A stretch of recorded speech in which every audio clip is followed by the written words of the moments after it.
Good morning, everybody. Today, our goal to replace this entire lower portion of the rear window cowl. Okay, you can see here I already started. I hate this. Absolutely despise it. It's flat. It's not taking shape. I was an idiot. I don't have the tools to properly shape this. So what we're gonna do, cut this back out. We're gonna then do some CAD, transfer that to a piece of metal, rinse and repeat for the entire edge here. Let me show you what I'm talking about. It is crusty the whole way around. And then when we get back to this side, I gotta rinse and repeat what I already did over here. Is it a lot of work? Yes. Did I not even finish this side? Yes. At the end of the day though, it's gonna look good. This, not worried about. It'll feather out. I will grind it down a little more and then put some Bondo. Okay? Yes, Bondo. The trim will sit here. Anything in here I'm not too concerned about. The window's gonna get epoxied in, so again, not too worried about it. These originally came with a slip-on molding. I don't feel like doing that. It's a rear window. It'll sit right in. Modern urethane glue is good enough. So, first up, we're gonna do that. And of course, with any job, you need your marker and your gloves. And now that we've got those two, we already have power running. I'm gonna have music playing. I'm gonna get that cut out. I'll come back to you once it's done. All right, we've got that cut out. Next step, we're gonna take some cardboard, create a template. My goal here, because I don't have the ability to bend, an alternative solution, you cut out pieces and make it out of multiples. Weld up the edges real nice and tight, sand it down. Then later on, before we go and do any kind of sealing, body work, all we're gonna do is put some seam seal on those edges. That'll make sure that we're protected, and especially after we bury all this underneath epoxy primer, high build primer, and then put in our window epoxy. Guys, it won't leak. This works. If you're in a pinch, you can do this. You do not need to buy multiple expensive tools, especially if you already own the welder. So I'm gonna go ahead, grab some cardboard, and I'm gonna make this into this. All right. Now you can see gaps. That's all right. When I go and trace this, my marker is gonna make up that gap. I'm then gonna cut on the outside edge of my mark. All right. Now it's not gonna be a perfect exact fit. I will have to finagle. I'm gonna have to cut this straight on that side, but that's all right. You're working in a very DIY setting and nothing will fit perfect. It's going to be a little bit of trimming. Make sure your pieces that cut out of metal are thicker. That's why we do it out of cardboard. That's why we do this out of cardboard. All right. But you can tell my shape will continue nice the way I need it to. And we're gonna, again, mimic this all the way. We'll probably do a nice long section in the middle there. I might be able to do that out of a single piece. We'll rinse, repeat with this on that side. And then all this was single pieces. So this is a big piece and that's a big piece. So it really might just be in these corners below my pillars. We'll see. I'll get back to you once I have this cut out. All right, guys, so I broke them up and I've laid them down. They are flipped over because of this piece that I've cut previous. I want to try to follow that same curve, trying to not waste, even though I have about 50 more of these shelves. By the way, I've been doing this whole floor using shelving. It's free, guys. I have about $1,000 into this car. I'll go over that in another time, but you do what you got to do to get it done. All right. The only metal I bought was for the rockers, so I had continued pieces. So yeah, anyway, prior to doing this, I sprayed it down with some Windex to clean off the surface. You can see the marker comes out way better. Now that we've done that, I'm going to take my pieces off in order that they went in. Okay. So 1, 2, 3. And in fact, what I'm going to do is label my pieces here, 1, 2, 3, backs, because I flipped them upside down. That way, later on, I remember when I go to put them in, which piece is which. Okay, so I'm gonna label 1, 2, 3, and I'm gonna put a B. 1, B, 2, B, 3, B, back.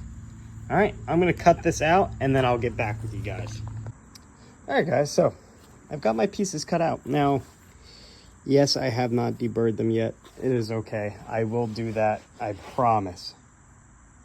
Anyway, what we're gonna be doing. So I flipped the pieces over and we're gonna start with the top, okay? Now you can see metal, you know, not as flexible as cardboard. So we're gonna have to clean up some of the surrounding area, cut out, and make sure it'll fit. So I'm gonna go ahead and do that. I will get back to you guys once I have all these pieces tacked in so you can see what it looks like before I go fully weld and grind it away. All right, guys, so here it is. Now, I did go ahead and weld up those gaps because they were big and I was embarrassed to show you. But that'll happen. So, as you can see, the curve follows nice and up. All right, so what I'll go ahead and do is I'm going to actually fully weld all this, all right, before I go do the next piece. That way I know this is good, it's in shape, and I don't gotta worry about it, okay? But there she is. It's not pretty, but this car should have been in the junkyard. I replaced the entire floor, so she's all right. All right, everyone. It took a really long time, but not only do I have this fully welded, I went ahead and made that piece. Oops. You might say, hey, why is it going up on an incline like that? Well, that's because it's underneath a piece of molding, and I made a much more gradual bend than just a sharp one. It won't matter, guys. It will be fine. So next step is going to be continuing on. I need to cut out and see what's in here, if this is bad or not. It's a lot more solid than it was on the other side, especially as I wrap around this corner. There's a little bit of grossness here, but that might be okay. The issue is going to be when I get over there. I'm going to have to definitely cut the bottom of the roof there and probably down into the fender piece there too. However, that's not going to be today. Unfortunately, I'm running out of time for today, so all I'm going to do now is clean up and head home. Next time, we'll continue on patching in this piece. Once we do that, the next steps are finishing up where I've missed. We're going to open up the trunk. Inside, there's some areas that need work. For example, right here. So we'll go through and do pieces like that. I've already started patching in areas, not completely yet. We also have down on the fenders and doors. Now I have a different approach that I'm going to do to the doors, and we'll talk about that when we go to get there. So, welcome back, everybody. It is a beautiful day, and we are continuing on this rear line on the bottom of the window. We're going to be working on the other side. I've got that camera set up. I'm going to hope to get some better B-reel from request of my editor. So yeah, so we're going to come to this side, and we're going to first clean all this out, get rid of all this old paint and rust, see if we can't get this to unscrew. This is the mount for the trim, and then we'll start poking at it. I know I need to do rot repair here. I want to see how much of this metal I need to replace, if any. All right, so that's the first thing we're going to do. I'm going to get set up, grab our grinder, and I'll get going on that. All right, and to get started, we're going to need a few things. First up, our grinder, and of course, a different top. And we're going to use this sander as well. these are the tools we need for today. I also have on a respirator because lungs are important.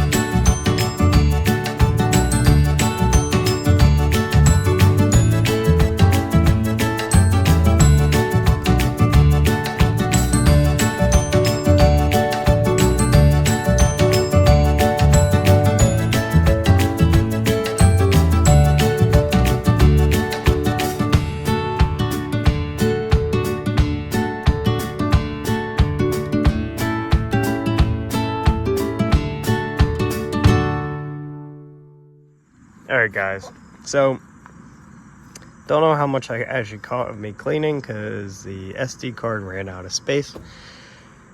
We're learning. Now, as you can tell, up here I am for sure going to be replacing inside of here. I only have to come to, however, about right there. Now, some of you might be saying, but it's already pitting there. Yes, I know. I'm not concerned about that. I'm concerned about where it's already severely pitted like this. So I'll cut that out. I'm going to end up then also cutting out inside of here. This area, I'm going to carry it all the way through the corner. Of course, it's in the most annoying area, so maybe I won't. Maybe I'll just cut out small patches. When we get over to here, this entire edge is gone. This sheet here, I'm going to have to cut all the way down to this body line, just like I did on the other side, up and around. So that's what I'm going to do next. I'm going to swap out the grinder to have the cutting wheel, and I'm going to get on that. All right, so I'm going to try to figure out how I can possibly set up a camera to view, and then we'll get it. Okay guys, so actually before I cut any of this out, what we're going to do is we're going to make our cardboard templates ahead of time. We're going to cut it out of metal, bend it up to shape, and then cut for this section here and for this section here. Now I'm only going to do small little patches, and the reasoning behind me doing this is that way I don't cut out too much like I did up here. When we get over here, I will do the same thing, template it out first, cut out my piece of metal, make sure it fits the way I need, and then cut where I need to. All right, so that's what I'm about to do next. I'll come back to you once I'm done.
templates, you saw me do that.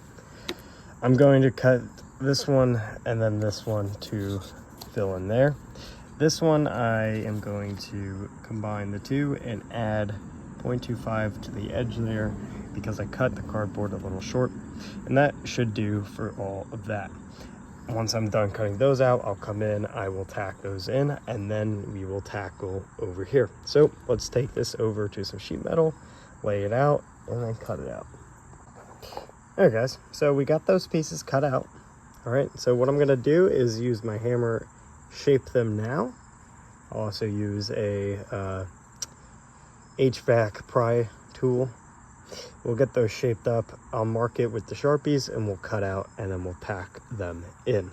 I think this is gonna be a lot faster process than on that side where I did everything after the fact like a dummy, and we're here to learn. So we'll do that. Once we get that done, I'll get back with you and we'll go ahead and turn our attention to this ugliness over here. Once we get this done though, this entire rear window is done. I'll be happy with that. We'll start moving on to more of the ugliness left in this car. So let's get to it. All right, so as you can see, I have marked. Now, I'll place these all down so you can see how they're fitting up. Okay.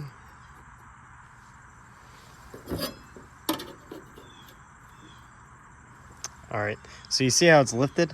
We will take care of that as we start to weld. The main thing I'm concerned about is having this bend started. I can hammer and shape this as I go and tack. I'll tack in that beginning, hammer it down as I work my way across. Okay, this shape I was managed and able to get pretty damn good. This side's sticking up, that's all right. Again, we'll hit it down, we'll force it down. So overall, I'm happy with this. So I'm gonna go ahead and start cutting out the metal. At the same time, I'm gonna come over here and cut out. Actually, you know what? We're gonna hold off on this. I'm gonna do this first and then we'll move on.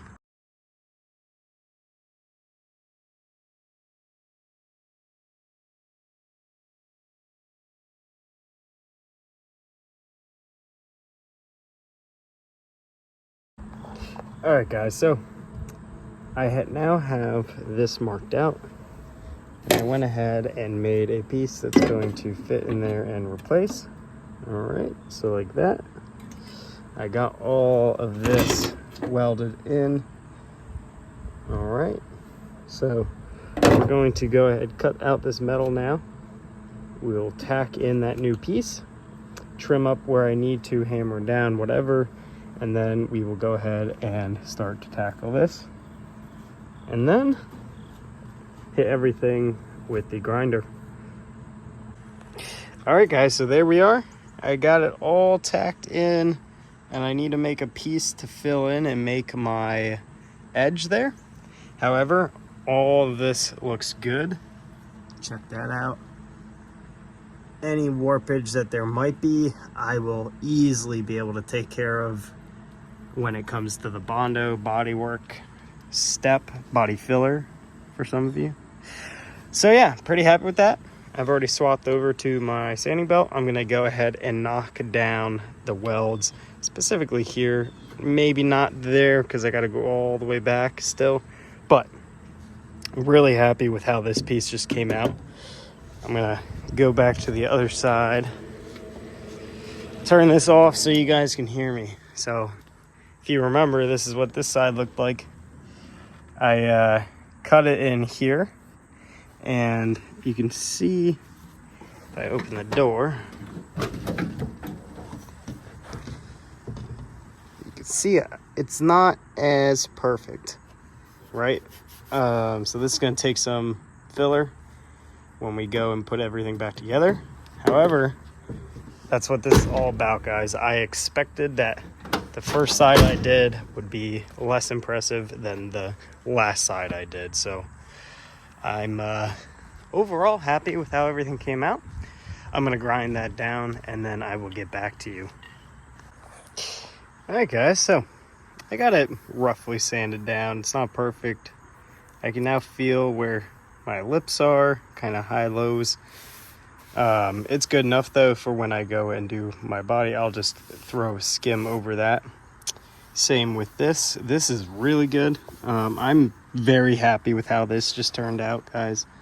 I mean, look at that. That is very, very, very good for the fact that I'm using shelving.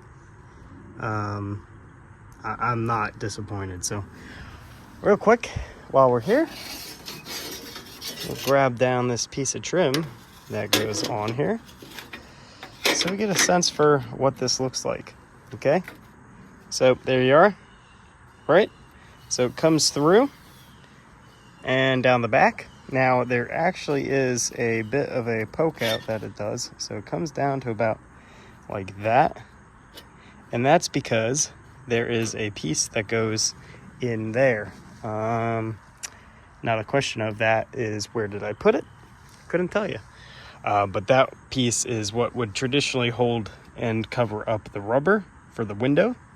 Again, we're urethaning in this one, so we're not going to be too concerned with all that.